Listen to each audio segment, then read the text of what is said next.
So there was a time where in the West, JRPGs were a fairly niche genre of video game. Not many people bought them. And a little company known as Squaresoft was looking for a way to change that. And they managed to succeed in that matter by way of a certain well-known Italian plumber.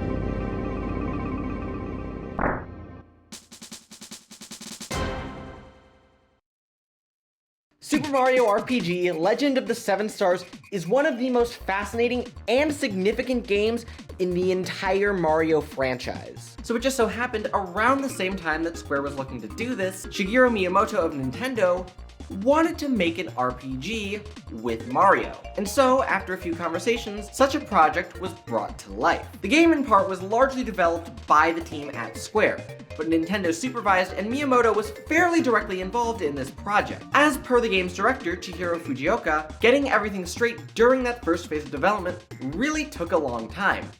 Mario is Nintendo's character, so there was a lot of back and forth with them searching for a way forward that could satisfy both Square and Nintendo. Miyamoto is also on the main team, so yeah, I mean, it just took a really long time before we could get down to brass tacks. Fujikawa cited things like the graphics and just the general style of the game as things that were being discussed pretty heavily. Naturally, all of our staff has a lot of love for Mario, so there were a lot of strong opinions flying around. This isn't Mario, or Mario would never do that, or it's not Mario if we don't have this. In addition, the team wanted to make a game that wasn't just going to be Final Fantasy, but with Mario characters. It may sound strange for us to put it this way, but Square has made various kinds of RPGs. Final Fantasy, Seiken Densetsu, Romancing Saga, and those established series can actually act as restrictions on our ideas. Once we freed ourselves from them, we're able to say, okay, let's make a world that brings out the best of Mario. And so, after a fair bit of back and forth between the two teams and a lot of guidance from Miyamoto, the game was released on March 9th, 1996 in Japan, and on May 13th of the same year in North America. Notable in that release schedule is the fact that the game never received a European release. At the time, the team cited concerns over being able to optimize the game to run on European TVs, as well as the additional barrier of having to translate the game into multiple different languages that were not English. Since the game's release, there's been a few times where it's been re-released to the public. The first was in 2008 on the Wii Virtual Console, which is notable for being the first time that the game was made available to gamers in Europe as well as Australia. The game would see additional re-releases on the Wii U Virtual Console in 2015 in Japan and 2016 everywhere else, as well as being shipped on the SNES Classic product that was released in 2017. However, the game is notably missing on the Switch, not being part of the SNES library that is available for those who buy the online service. Nintendo was given no official reason as to why this is the case, but we might gander to speculate that this may have something to do with the fact that this game is not fully owned by Nintendo. More on that in just a little bit. But with that, let's start digging into the actual contents of this game, shall we? So from a presentation perspective, this game has a fairly interesting style that it plays with, playing with a quasi 3D effect similar to the one found in the Donkey Kong Country games. It's important to note that this was a very, very new technology at the time, so this was pretty revolutionary stuff.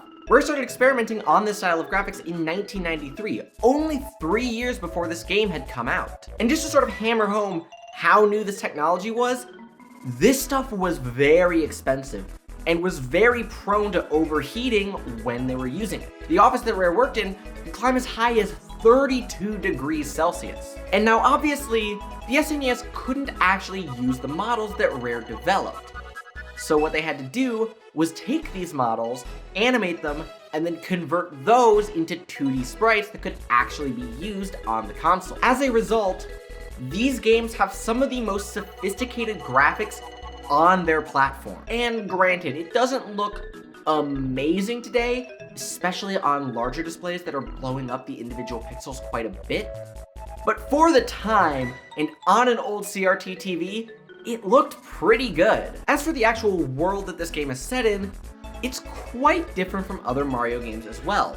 There's a lot of character and enemy designs that don't look like traditional Mario characters. A prime example being these moles. Like, why aren't they Monty moles? Those are an established race that are in these games and were introduced prior to this one.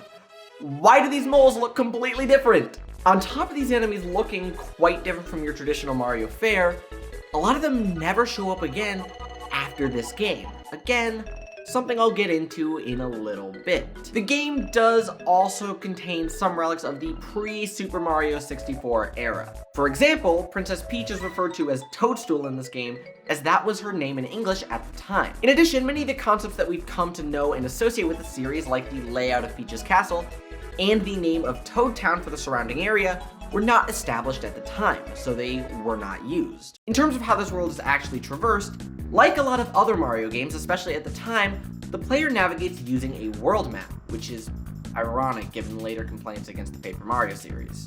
However, this idea of a fully connected world wasn't super established in video games at the time. A lot of other JRPGs used a world map that was significantly out of scale, and a lot of other games simply had menus or world maps like the one we see in this game. In terms of exploring these actual areas, the game features an isometric perspective, which creates an illusion of the game being a 3D world, even though everything in it is a 2D sprite. It also allows for Mario to use his signature jumping ability, which is something that set this game apart from a lot of other RPGs at the time. The main concern for all involved was that we didn't want to make a normal RPG that simply substituted in Mario characters like some cheap Final Fantasy sprite swap. And yet the basic core of the game was Mario. I mean, the title has RPG in it, so we knew that much. But should it be an action RPG, turn-based RPG, or something else? Our answer was, it's a Mario RPG, which means an RPG featuring things that only Mario can do. Jumping, dashing, and so forth. Now, while Fujioka is correct that these are things that Mario needed, these came to clash with the viewpoint that he had chosen. He goes on to acknowledge that isometric perspectives often come with complaints about difficult controls, which he fixed by allowing for 8-directional movement. The main problem is that the way the directions were assigned, moving diagonally, which is kind of how all the characters face and all the doors are, is a bit difficult, especially if playing this game on an SNES controller. It also creates for a horrible platforming. Since the 3D isn't real and is just an illusion, it can be very difficult to judge where some things actually are in the world, leading for every jump to basically be a leap of faith. And while that can make the exploration sound pretty tedious and bad, there are some good things that this game introduced as well. For example, this game completely ditches the idea of random encounters, which many JRPGs still were using at the time. The only ones really at the time that didn't are Earthbound and Chrono Trigger, the latter of which was also developed by Square. To Fujioka, this change of having enemies be visible on the map was part of this Mario identity. For this game, we had made the jump and dash an advantageous way to avoid enemies. It would have changed the essence of what jumping and dashing are in Mario. We had to think of what different connotations and nuances jumping and dashing had in the Mario world. On this point, we really had to depart from the established conventions of RPGs. And honestly, this ability to pick and choose your battles works in the game's favor. The game is actually quite balanced to it. You are able to get through the game without fighting every enemy. In fact, there are places where you can avoid the vast majority of them and still be reasonably leveled for the boss fight. This addition also aids in backtracking, as the player can avoid fights that wouldn't pose any challenge and would just slow down their progress. In addition, the game adds one more piece of Mario flair to the exploration. This makes it so that Mario instantly defeats any of the enemies that he touches. When in this state, the player still gains all experience that they would have normally and can even level up, kind of similar to the auto-win feature that was featured in Earthbound, but not quite the same. Overall, this minor addition that isn't even used that often throughout the game helps to give the player that sense of power that they get when they grab the star in other Mario games. Overall though, despite some hiccups with the graphical style, the exploration is fairly unique and makes the game quite different from a lot of other RPGs that were being released at the time, and really helped set the precedent for other Mario RPGs going forward. More on that in a little bit as well. However, as I've mentioned before in the past, exploration is only one half of an RPG. So let's talk about this game's combat system. So combat is actually quite special here. It's a very simple turn-based system that ranks characters by their speed stat, but the differences start to emerge as you scratch a little bit beneath the surface. For starters, actions are selected and then immediately executed, as opposed to other RPGs where all actions are selected before the turn even starts. Even the menus are a bit different from traditional RPGs in this respect, as the player selects their actions using one of the 4 face buttons. Kinda similar to Persona 5, but not quite. The main hiccup that the player does have to get adjusted to a little bit is that the submenus are navigated using that same button, and if they press A, as they instinctively might be inclined to do, they will end up being pushed out of their current menu. This game's combat, like the exploration, sets a fair bit of precedent here as well. A small one being the hammer, which is featured in other Mario games, but became associated with Mario RPGs here. So like other RPGs, this game features an equipment system, and the hammer just so happens to be one of Mario's other weapons. But it's actually something that Miyamoto wanted for this game. Another thing was that before we even started making Mario RPGs specifically, we had this preconception at Square that RPGs equals weapons. As our conversations progressed with Miyamoto, however, it became clear that this would be weird for a Mario game, that it didn't seem to fit. When we realized that, it was a huge change in the direction of the development. We had always imagined the enemies would have weapons though. One thing we did leave in was the hammer, which Miyamoto insisted on having. Personally, I think getting hit with a hammer is more painful than being cut by a sword, but the major addition to this game's combat though is the inclusion of timed hits. This is something that the team included to help translate the action aspect of the Mario series into a game that has turn-based combat. We really wanted to make an RPG where the player is always engaged with the controls. In RPGs, there is usually a lot of waiting. The majority of the time is probably spent not pressing any buttons, in fact. But pressing buttons, the controls themselves, that's a huge part of the fun. This may reveal a bit of our battle system, but you can definitely get through Mario RPG by just applying standard RPG strategies. But for those who want to get the most out of the experience, we've added some elements which allow a moment of action in the gameplay. In other words, a moment of greater Mario-ness. And while this system is revolutionary, it's a bit clunky and unrefined in this particular expression. Getting timed hits and blocks seems oddly inconsistent as to whether or not they will succeed, and the game gives no real guide to help the player on this front either. However, despite this clunkiness, this is a huge part of the identity of all Mario RPGs that came after it, and it's pretty significant that it started in this particular game. The concept of flower points is also a unique concept introduced in this game. The original Final Fantasy had borrowed the concept of spell slots from Dungeons & Dragons, and the series then eventually started to move towards the concept of magic points and spells having individual costs. FP is similar to MP, but is different in the fact that it is shared across the entire party. As a result, the player doesn't gain more when they level up, and only gets them from finding flowers in treasure boxes throughout the world. This means that magic is even more finite a resource than it can be in other RPGs. Sadly, however, this does create a problem by discouraging the usage of spells a little too much, especially as spell costs start to slowly creep their way up in the late game. This causes the game to kind of unfairly favor melee attacks, maybe just a little too much. This is made worse by the fact that all of the characters except arguably Princess Peach are decent physical attackers. So it's a good idea in theory, but in practice, again, in this particular iteration, it's executed just a little bit too poorly. The game also adds interactivity to when the player levels up, allowing them to pick which stats to increase to allow them to have some control over their character's builds who otherwise have pretty rigid predefined stats. However, this is undercut by digging into the game's code, which reveals that optimum builds do exist for each of the characters, and you're best leveling up certain stats on certain levels. In summary, however, this combat helps to create a more interactive system than what existed in other turn-based RPGs at the time, and creates a game that is, again, fairly unique for the era that it was released in. The story in this game is maybe a little basic. I mean, this was the SNES. Super sophisticated stories were only just in their infancy with games like Final Fantasy VI and Chrono Trigger. So the basic plot of this game starts like pretty much every other Mario game in the series. Bowser kidnaps Peach, Mario goes to the rescue, except in this case, the player starts immediately at Bowser's castle. And within the early sequences of the game, Mario has pretty much almost succeeded in rescuing the princess yet again. However, celebrations are a bit premature in this case, as in the exact moment that Mario is about to rescue the princess, a giant sword crashes down into the castle, launching each of the 3 characters in different directions throughout the world.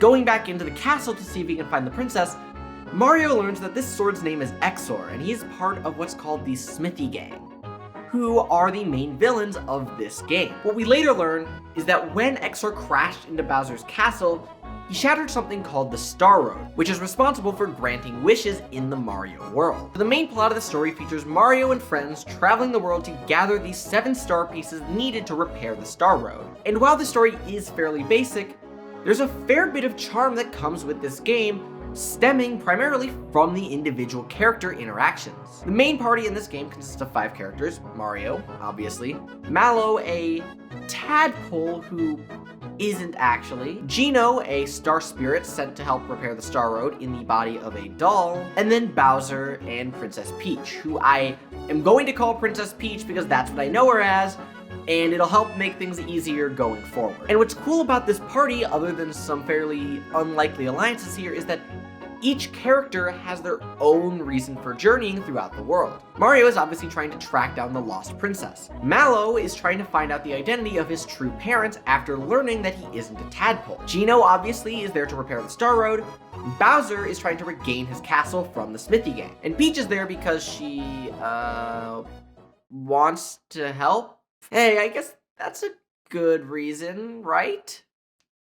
I mean, yeah, she is kinda just there, but it is kinda cool to be able to play as Princess Peach for once, because you don't get to do it that often outside of spin-offs. And also, it's probably worth mentioning, this is one of the first times in the series you were able to play as Bowser as well, which is something you do slightly more often, but still not that common outside of the spin-offs. The main story loop in this game sees our plumber and his friends traveling to different towns throughout the Mario world, finding that each one has a small little subplot that he needs to resolve, in addition to the main plot. Each plot is also fairly unique. In some cases, the Smithy Gang is directly involved in terrorizing the town folks, but other times we don't see them at all.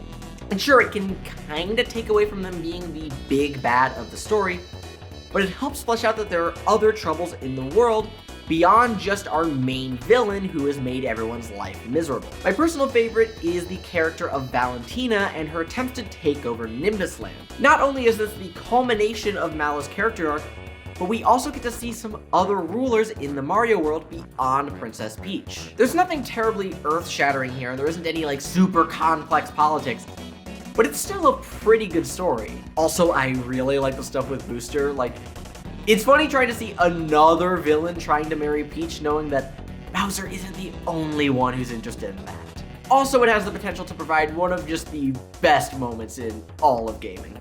You know, I don't think I've ever actually succeeded in this one and gotten the kiss from Peach. I've always taken way too long and gotten either Bowser or both. However, turning our attention to our main threat, the Smithy Gang is a fairly interesting group of villains for the Mario series. Their main goal, as you might expect from a lot of bad guys, is world domination through the destruction of the Star Road. Smithy outright states that he wants to get rid of all wishes and replace them with weapons. Oh, wait. His name is Smithy because he's a blacksmith. You know, I totally never got that as a kid, but like, it's so painfully obvious, I don't know how I did. Anyways, the central message here seems to be one of peace and against the proliferation of weapons production.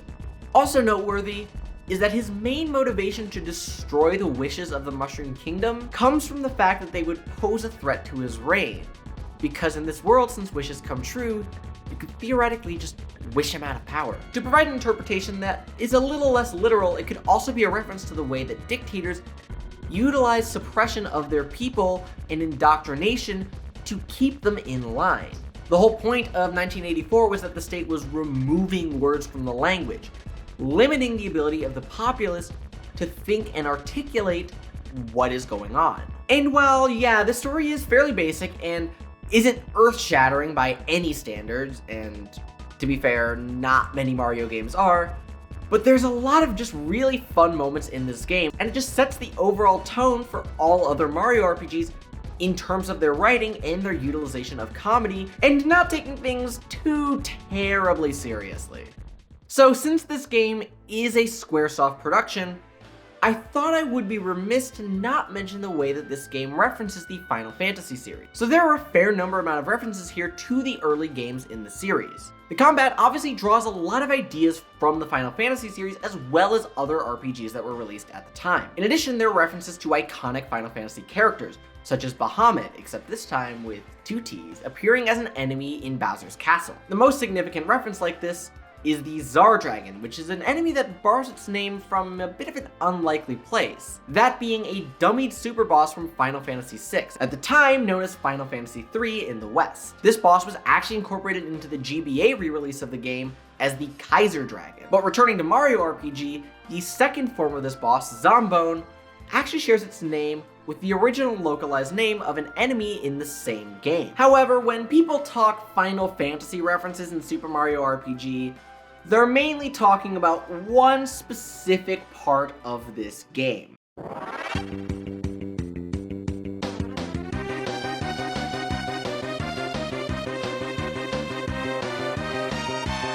Culex is an optional boss that can be fought fairly late in the game, found in the location of Monstro Town.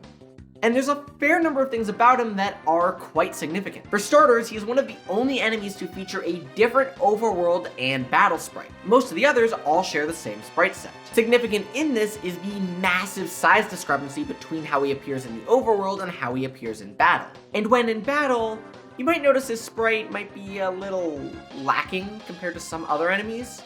This obviously being a reference to the way that enemy fights were handled in Final Fantasy. In addition, when you fight Culex, he's accompanied by these 4 elemental crystals, a reference to the 4 crystals that appear in various early Final Fantasy games. For the music of this sequence, the game utilizes 3 remixes of Final Fantasy songs: the prelude that appears in every early Final Fantasy game, the boss theme from Final Fantasy IV, and the iconic victory fanfare. In terms of depiction, this character is actually quite different between the English and Japanese versions. The English version presents him as a Dark Knight from the Kingdom of Vanda, serving an entity known as the Dark Mage, who we do not ever learn the identity of. However, his plans come to a sudden halt when he learns that he cannot inhabit Mario's world.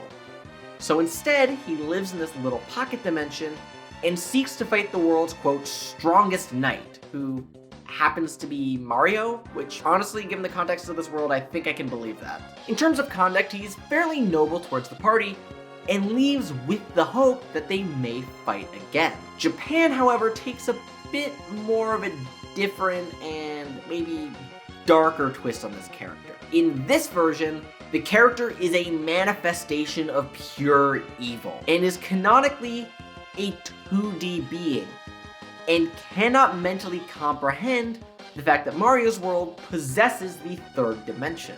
It's actually kind of a clever idea here. And so his reason for fighting Mario is less one of wanting a challenge and more trying to learn more about this 3rd dimension that he does not understand.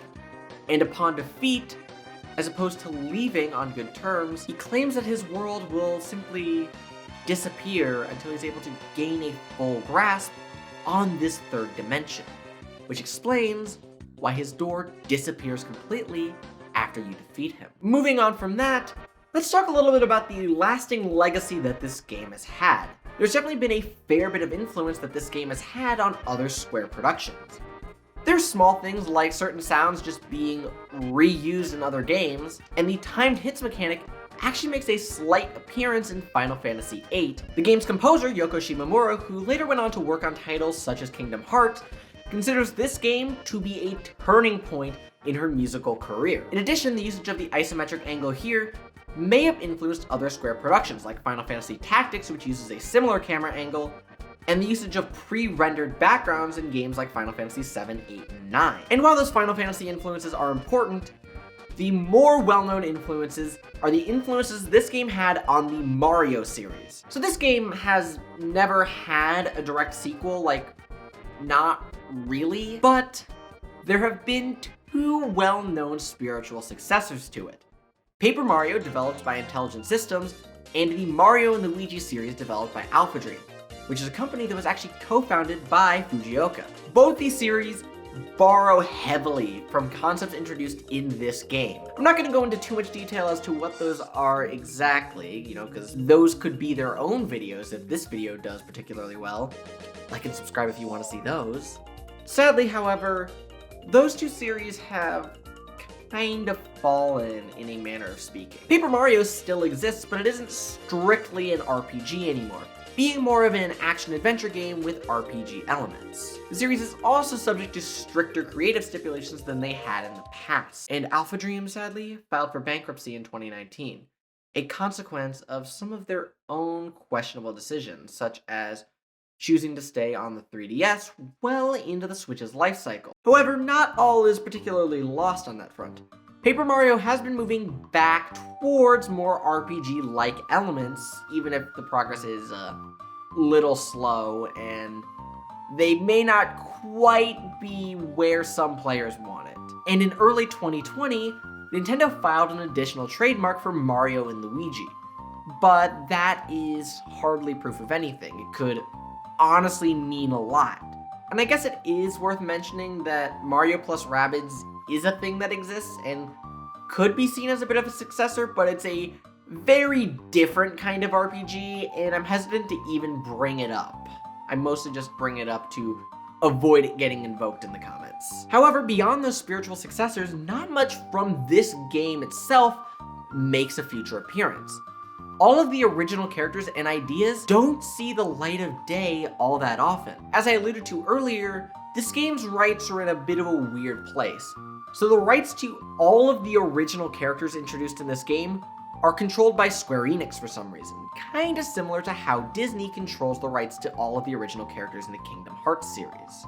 The character of Geno, who is a fan favorite, has by far the most exposure, first appearing again as part of a mini-game in Mario & Luigi Superstar Saga, something that if I have to guess, Fujioka campaigned pretty heavily for, given that he worked on both games. Unfortunately, this character was for some reason scrubbed from the later 3DS remake, probably due to those aforementioned rights issues. Also, due to the character's large popularity, he has been quite heavily requested to make an appearance in Super Smash Bros. And while he's never appeared as a fighter, because we already have Cloud, Hero, and Sephiroth as Square-owned representatives, remember that Sora is owned by Disney, we did eventually see this character added into the game as a Mii Fighter costume, which is better than nothing, I guess? Beyond that, however, none of these other characters have really ever made an appearance, making them strange oddities that are kind of at odds with the aesthetic of modern Mario games. That all being said though, there was something that was said fairly recently that I find to be of interest. Were you eager to get your hands on a Mario RPG again at some point in your career? Yeah, I would absolutely love to make one. Oh, even now, still, you're saying? Yeah. Ooh. You could still pitch Miyamoto on a sequel to Super Mario RPG, you know? Yeah, so in my career, I've been involved in a lot of games, and, I would really like my final one to be like another Mario RPG game if possible. Oh, that's awesome. Different from Mario and Luigi. You want to go back to Mario RPG. そうですね。 Yeah, I think Mario and Luigi is cool, but, I would like to go back and create a Mario RPG where, you're only controlling Mario. Do you have story ideas? That is a secret. Interesting. And that's pretty significant. The idea of getting a sequel to Super Mario RPG, or, some type of other Mario RPG, is kind of crazy, especially considering everything that's happened up until this point. And there could be reason to believe that this might finally happen. Square has been releasing more and more games on Nintendo's platforms, in some cases even as exclusives. We have games like Octopath Traveler, Bravely Default, and Triangle Strategy, which for a time are released exclusively on the Nintendo Switch before making their way to Steam. However, at this time, anything about a Super Mario RPG 2 is merely pure speculation, as Nintendo has given no indication that this is going to happen, and all we can do for now is sort of just wait and see. I personally would really love another Super Mario RPG game, especially if they integrate a lot of more modern design concepts to make it a more tight experience. Like, oh, that'd be so awesome. Also, it would maybe for some of us make games like Paper Mario the Origami King, which I think is good, mind you, but make those games more tolerable by giving us something more in line for the kind of Mario RPG that we want. So overall, this is a very good and quite influential game. It's not perfect. It is not perfect, but it was pivotal in the creation of many other great RPGs on Nintendo's home consoles. And just because of that, things like the controls and the platforming are largely overshadowed by not just that legacy, but by everything else that this game just does well. Because there is so much here to like if you can look past those issues. It is definitely worth checking out if you're a fan of other Mario RPGs or just RPGs in general. So yeah, you should definitely give this game a try if you haven't. And, again, like and subscribe to potentially see some videos in the future about Paper Mario and Mario & Luigi's Superstar Saga, the two games that proceeded from this unique SNES gem.